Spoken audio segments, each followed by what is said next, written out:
Волчонок не больше мужского сапога мчался по снегу. Его лапы скользили по льду, а пронзительный писк разрывал тишину. Он не останавливался. Он подбежал к Иванычу, старику, которого уже давно никто ни о чем не просил, и вцепился зубами в его штанину. Люди у склада замерли. Иванычу было 61.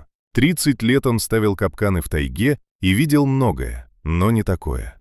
Волчонок отпустил его, отбежал к лесу, обернулся и снова подбежал, тянул за штанину.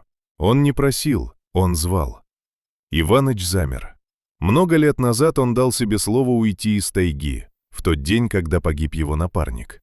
С тех пор он больше не возвращался к прежней жизни. Но сейчас он взял старую аптечку и пошел за зверем. Подъем был тяжелым, дыхание сбивалось, колени болели.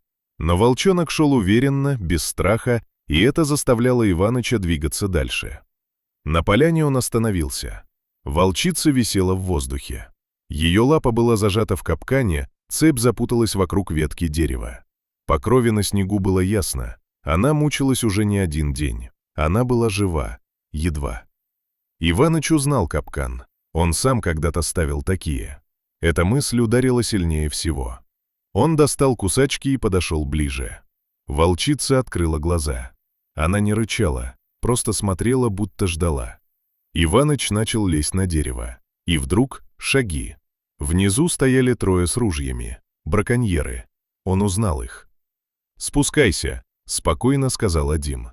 «Волчица денег стоит. Никто не вспомнит старика, который за нее вступился». Иваныч закрепился на ветке, посмотрел вниз.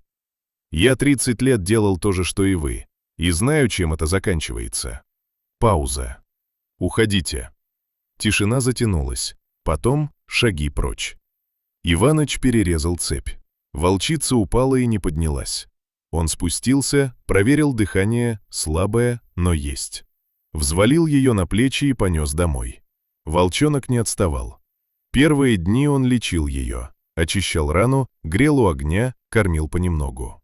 Волчонок все время был рядом. На третью ночь Иваныч проснулся от тихого скуления. Волчица не дышала. Он прижал ухо к ее груди. Тишина. Не думая, начал делать массаж сердца. Ритмично, как когда-то учился. Тишина. На 14-м нажатии судорожный вдох. Волчица ожила. Волчонок прижался к ней, дрожа. Иваныч сел на пол и заплакал, от чувства которого не мог объяснить.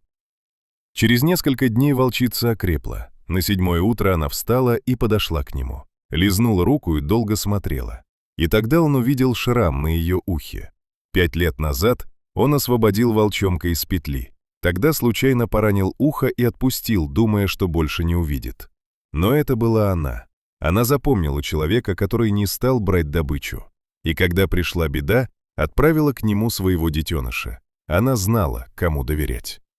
Перед уходом волчица остановилась у двери, оглянулась и подтолкнула волчонка к Иванычу.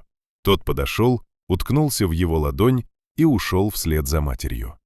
Иваныч долго смотрел им вслед. В тот же день он открыл склад с капканами. Все до одного отвез на металлолом. С тех пор он больше не охотился. Он защищал тайгу, снимал ловушки, помогал егерям, водил их по лесу. Волчицу он больше не видел. Но иногда в сумерках между деревьями появлялись золотые глаза. Они смотрели на него и исчезали. Иваныч не подходил ближе. Он и так знал, кто это.